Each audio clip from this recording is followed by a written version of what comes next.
तो जय हिंद आप सभी को, जय श्री राधे राधे। तो जैसा कि आपको मालूम है कि आधुनिक इतिहास का हम लोग आज 20वां क्लास है, जिसमें हम लोग इससे पहले जैन धर्म, बौद्ध धर्म मैंने गैर धार्मिक हम लोग पढ़ लिए, ठीक है।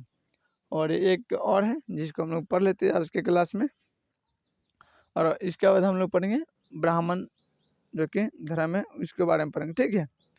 तो चलिए हम लोग बिना देरी करते हम लोग क्लास को स्टार्ट करते हैं। आशा है कि आप लोग की तैयारी अच्छे से चल रही होगी। तो देखिए हम लोग सबसे पहले पढ़ेंगे आजीवक संप्रदाय। क्या पढ़ेंगे? आजीवक संप्रदाय पढ़ेंगे, जिसमें आपको बता दें कि देखिए आजीवक संप्रदाय, इस संप्रदाय का संस्थापक जो थे मोगली पुतिस गोस्वाल थे। कौन थे? मोगली पुतिस गोस्वाल थे, जो कि आजीवक संप्रदाय के संस्थापक माने जाते हैं। यानी आप ऐसे कह सकते हैं कि इन्होंने सबसे पहले शुरू किया था, यानी स्टार्ट किया था, चाहे सबसे पहले इन्होंने इस धर्म को माना था। बस समझ रहे हैं? आप जैसे समझना चाहते हैं समझ सकते हैं। फिर अशोक के पिता जो बिंदुसार को जानते हैं, बिंदुसार दुर्धरा के पुत्र है, यानी महाराज चंद्रगुप्त मौर्य के पुत्र है, जिन्होंने आजीवक संप्रदाय को मानते थे। मैंने चंद्रगुप्त मौर्य जो जैन धर्म के मानते थे, उनके पुत्र जो थे बिंदुसार, वो आजीवक संप्रदाय को मानते थे, और अशोक जो थे बौद्ध धर्म को मानते थे। बस समझ आ रहा? ये देखिए अशोक के पिता बिंदुसार जो कि आजीवक संप्रदाय को मानते थे, और अशोक ने आजीवक आजीवक संप्रदाय के भक्तों को बहुत सारे गुफाएं दी, यानी गुफाओं ने दान किए। जो अशोक था वो क्या किए कि जितने भी आजीवक संप्रदाय थे, आजीवक संप्रदाय के जो उस समय के भक्त जन थे, तो उनको क्या किया, उन्होंने गुफा बनवा के उनको दान दिए, रहने के लिए, खाने पीने के लिए, सुतने बैठने के, ठीक है। फिर हम लोग आगे पढ़ते हैं भागवत धर्म, जो कि इसमें संस्थापक जो कि वासुदेव को मानते हैं, यानी वासुदेव आप जानते श्री कृष्ण को।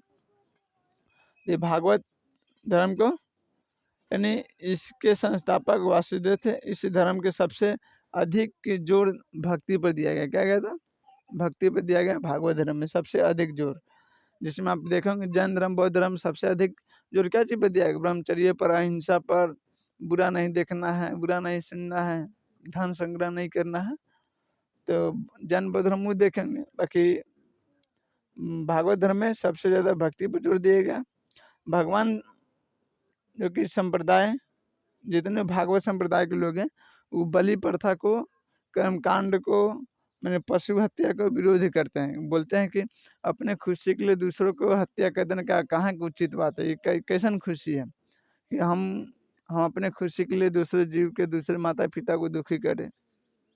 क्या अच्छा आप ही लोग सोच के देखिए कि अगर कोई, हम ये सपोज कीजिए कि आपसे खुशी मांग रहे हैं, और आप ही कम कर रहे हैं हमारे बदले में दूसरे के जान ले लीजिए, खुशी हुआ? नहीं हुआ ना। खुशी का मतलब कि आप अपने जब खुश हुए तो संसार को खुश करने के, जीव जंतु हर एक जी आपसे खुशी हो जाए। किसी को खाना खिलाइए, किसी को आश्रय दीजिए, बेसी पैसा दे किसी को जमीन किन के घर बना के रहने की आवास दे दीजिए। क्या किसी के बहू बेटी के शादी में आप दे दीजिए। तो वो हुआ असली खुशी, ना कि आप खुशी भगवान से खुशी मांग रहे हैं, अब बदले में दूसरे को आप दुखी करना चाहते हैं, यानी आप हत्या करना चाहते हैं। समझ रहे? तो इन्होंने भागवत धर्म में विरोध किया है। फिर हम लोग पढ़ते हैं शैव धर्म, जो कि आपको यहाँ देख रहे हैं कि शैव धर्म लिखे हैं। इसमें भगवान शिव की उपासना की जाती है। शिवलिंग का पहला जो साक्ष्य मिला है सिंधु सभ्यता से मिला है। क्या मिला है? सिंधु सभ्यता से मिला है, क्योंकि यह अप्रमाणित है, यानी प्रमाणित नहीं किया गया है कि हाँ ये जो सिंधु सभ्यता के जो शिवलिंग मिले ये शिवलिंग है। प्रमाणित जो साक्ष्य मिलते हैं वो पुराण में मिलते हैं, जो कि हम लिख दें कि शिवलिंग, जो कि शिवलिंग का पहला प्रमाणित साक्ष्य मत्स्य पुराण में मिलता है। और शैव धर्म को मानने वाले जो कि सबसे ज़्यादा जो थे दक्षिण भारत में, जैसे आपको तमिलनाडु, आंध्र प्रदेश, कर्नाटक, केरला ये सब देखने को मिलेगा। उन्हें का जाति का के महादेव, यानी शैव धर्म के मानने वाले व्यक्ति, ठीक है। फिर हम शैव धर्म के 3 भाग में बांट देते हैं, फिर पढ़ते हैं। पहला होता है पशुपति। पशुपति एक शैव धर्म के संप्रदाय है। ये शैव धर्म के सबसे प्राचीन शाखा है। क्या है? शाखा। जैसे आप देखते हैं ना कि बड़े बड़े बैंक की छोटी मोटी शाखाएँ होती है, छोटे छोटे गाँव में, बड़े छोटे मोटे शहरों में आपको शाखा मिलेगी देखेंगे बड़े बड़े बैंक को। ठीक उसी तरह सौ धर्म के देखिए पहली शाखा जो थी वो पशुपति जो कि शाखा था। ठीक है, पशुपति का मतलब होता है कि पशुओं के देवता, बात समझ रहे हैं, माने जीव जंतु के देवता आपका हो गए, उनके क्या पशुपति कहते हैं। ठीक है, जो पशु के पति है, बात समझ रहे हैं। और ये सौ धर्म सबसे प्राचीन है और इन्हें पंचार्थित कहते हैं। पशुपति संप्रदाय के लोग क्या कहते हैं, पंचार्थित कहते हैं। फिर दूसरा में आता है कपालिक। ठीक है, कपालिक ये नर के खोपड़ी में अपना भोजन वोजन ग्रहण करते हैं, भोजन जल ये सब हो गया। जैसे कि आप देखते होंगे कि सुनते होंगे अघोरी, सुनते हैं कि नहीं, तो अघोरी को देखिएगा अक्सर एक लाठी ले लेगा, ऊपर से मानव को मुंडी के में गथले रहेगा, और जब खाना पीना होगा तो उसके लेगा, उसमें पानी जल के मिला उला के खा लेगा। पूरा भस्म पूरा शरीर में लगा ले रहता है, बात समझ में पा रहे थे। तो आप देख लीजिए कि जो कपालिक जो थे नर के खोपड़ी में अपना भोजन तथा जल ग्रहण करते हैं। फिर यहाँ देखिए कि ये मदिरा पान भी करते हैं, यानी दारू शराब भी पीते हैं जो कपालिक लोग हैं। और अस्थि, अस्थि में समझ शव, जो आदमी मर जाता है और उसका लाश जो जड़ता है, उसमें जो राख जो होता है उसको हम लोग भस्म कहते हैं। क्या कहते हैं, भस्म कहते हैं। महादेव जी के पूरा शरीर में देखिएगा तो पूरा शरीर भस्म से रंगा रहता है, और उनका सबसे प्रिय जो कि कोई चीज़ है तो भस्म है, सिंदूर उंदूर उनका बहुत कम भाता है। और रियल अमूमन देखिएगा तो हमारे नज़र से सबसे शुद्ध जो अति होता है भस्म ही होता है। क्या कि आदमी जितना जीवन भर पाप के कर्म ये सब करे रहता है, ये सब मरने के बाद आगे में जलेगा, ये सब पांच तत्व में विलीन होकर जो राख बच जाएगा वो शुद्ध हो जाता है, बात समझे। तो इसलिए महादेव चाहे जितने भी घोड़ी लोग हैं, ये कपालिक कह लीजिए, तो वो भस्म में रमे रहते हैं। कहा जाता है कि ऐसा हम तो अभी देखे नहीं है, बाकी बोलते हैं कि क्या तो शव जड़ते रहता है, उनको धाकर दाना उखाड़ के लोग खा जाते हैं, बात समझे। तो अक्सर होता होगा।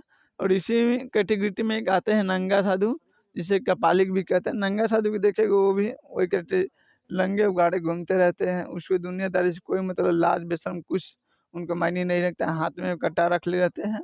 अब पूरा एकदम भूत वूत बनल यानी भस्म लगा के पूरा एकदम चलते रहता है, उससे लगभो नहीं कीजिएगा, उसके पजरा उजरा आएगा तो उसको साइड हट जाइएगा, या कोई मारियो देगा तो कोई रिस्पॉन्स सरकार नहीं लेने वाली है, और नहीं कोई कोर्ट चाहे कोई कचहरी कुछ कर सकता है, बात समझ पा रहे हैं। तो उस सब लोगों से दूर रहिएगा। हाँ, अक्सर देखिएगा कि वो बहुत कम दिखाई देते हैं, लेकिन हाँ जब वही महाकुंभ चाहे कुंभ का आयोजन होता है तो पता नहीं इतने सारे कहाँ से चले आते हैं। अभी अक्सर देखे कि 2025 में हुआ था महाकुंभ, जो कि प्रयागराज में आयोजन किया गया था। तो आप देखे होंगे कि बहुत सारे साधु ऋषि महात्मा लोग आए थे। फिर हम लोग पढ़ते हैं तीसरा लिंगायत। ये शैव धर्म के जो कि इस शाखा का विकास कर्नाटक में हुआ था, और अधिक जो इसकी शुरुआत जो किए थे अल्वर प्रभु ने किए थे। कौन कहते हैं, अल्लभ प्रभु ने ये लिंगायत जो कि संप्रदाय धर्म को शुरू किए थे। ये भी शैव धर्म की ही शाखा है लिंगायत। देखिए ये शिवलिंग की पूजा करते हैं, किंतु इन शव को जलाते नहीं हैं। हम अक्सर देखिएगा हिंदू धर्म में कि आदमी मर जाता है तो उसके शव को क्या जला दिया जाता है। बाकी जो लिंगायत वो भी हिंदू है, जाति आपको कर्नाटक में देखने को मिलेगा। बाकी इनका घर में किसी का मृत्यु हो जाए तो शव को जलाया नहीं जाता, बल्कि उनको दफना दिया जाता है। ठीक है, जैसे कि आपको इस्लाम में देखने को मिलता है। ठीक है, तो यहाँ तक आप देख लिए। फिर इसके बाद वैष्णव संप्रदाय आप पढ़िए, वैष्णव धर्म पढ़िएगा। अब वैष्णव धर्म के बाद खत्म हो जाता है। वैष्णव धर्म आपको हम इनसे बता देते हैं, आप लोग लिख लीजिएगा, ठीक है, नहीं तो वीडियो को पॉज करके लिख लीजिए।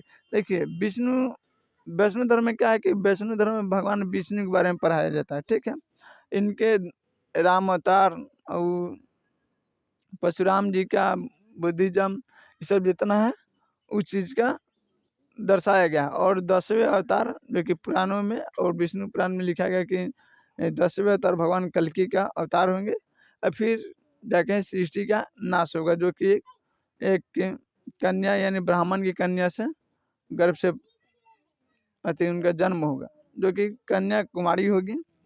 और यह उत्तर प्रदेश, कितना लोग कहता है कि उत्तर प्रदेश में वो जगह है, कितना लोग कहता है कि अभी कैलाश में वो दृश्य जगह है। ठीक है, तो ये सब मान्यता रहेगा। और जितने वैष्णव धर्म के मानने वाले व्यक्ति हैं वो मांसाहारी ना होकर शाकाहारी होते हैं। बस समझ रहे, इतना ही तो है। तो चलिए हम लोग फिर मिलते हैं अगले नेक्स्ट क्लास में, और हम लोग पढ़ेंगे महाजनपद। क्या पढ़ेंगे? महाजनपद को पढ़ेंगे, और आज से हम लोग महाजनपद को चालू कर देंगे। तो फिर हम लोग मिलते हैं अगले क्लास में, तब तक जय हिंद आप सबको, जय श्री राधे राधे।